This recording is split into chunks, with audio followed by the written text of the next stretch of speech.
Hello business owners, 5 team building mistakes business owners make and how to fix them. Imagine this.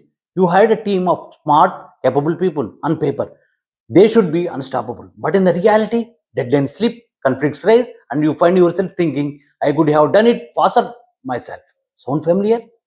Most business owners think team building is about bring the best people. Wrong. The truth is, even the best people will fail if you make these 5 mistakes. And almost every entrepreneur I meet is guilty of at least one of them. Hi, I am PSR Prasad. I help business owners scale without burning out. Over the years, I have worked with entrepreneurs, SMEs, and family businesses, and I have seen a pattern. Teams don't fail because of talent, they fail because of leadership blind spots. In this video, I am going to walk you through 5 critical mistakes business owners make when building teams and how to correct them so you can unlock higher performance, more freedom, and faster growth. Here, the mistake one: hiring of skills, not for culture. I once coached a small manufacturing firm that hired a highly skilled sales manager. On paper, he was perfect, but his attitude clashed with the team. Within 3 months, morale dropped and turnover spiked. When it's a mistake, skills are teachable, attitude and values are not. Here the fix: hire for culture, fit first. Skills second, create a simple values checklist and interview based on scenarios, not just resumes. Here the key takeaway: culture eats strategy for breakfast. Mistake 2: not defining clear roles and responsibilities. Here the example: I've seen this in many MSMEs. Everyone does everything. The accountant is also doing HR, the sales guy is also doing customer fit support.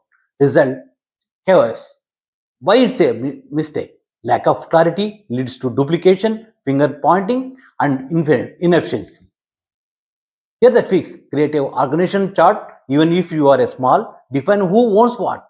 Use a RACI model: responsible, accountable, consulted, and informed model. Here the practical tip: even a 5% business needs role clarity. Mistake 3: micromanaging instead of empowering. Here the relatable pain point: if you are ever said it's easier if I just do it myself. This is not for you. But it is a mistake. Micromanagement kills creativity, slows execution, and makes them team members feel like robots. Here the fix: shift from micromanaging tasks to setting outcomes. Instead of saying do it this way, say here the result we need to how would you approach it. Here the example: a service business.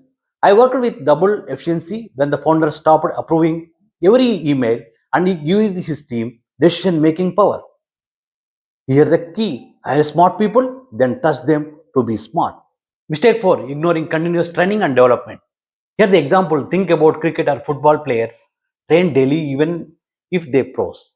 But in business, most employees get trained only when they join and then never again. Why it is a mistake? Stagnant teams equals to stagnant businesses. Here the fix: introduce learning hours monthly, cross-train team members, bring in guest experts. Even free YouTube training sessions can boost skills. Here the key takeaway: if you don't train your team, you are training them to leave. Mistake 5: no feedback and recognition system. Here the example: I once asked a small business owner when he last appreciated his staff. He thought for 30 seconds and said, I don't remember. The silence is explained is higher turnover. Why it is mistake? People leave managers, not companies. Lack of feedback equals to disengagement. Here the fix: build a simple systems, weekly check-ins, quarterly reviews, recognition for small wins. Here the practical tip: publicly appreciate effort, privately correct mistakes. Here let's recap. Don't hire just for skills, hire for culture. Stop micromanaging, start empowering. Train continuously. Give feedback and recognition. If you avoid these 5 mistakes, you won't just build a team, you build a growth in it. Remember, your business grows as fast as your team does. If you found this valuable, hit like and share it with fellow entrepreneurs. And subscribe for more strategies on scaling without burnout. And tell me in the comments which of these 5 mistakes do you see most often in business around you.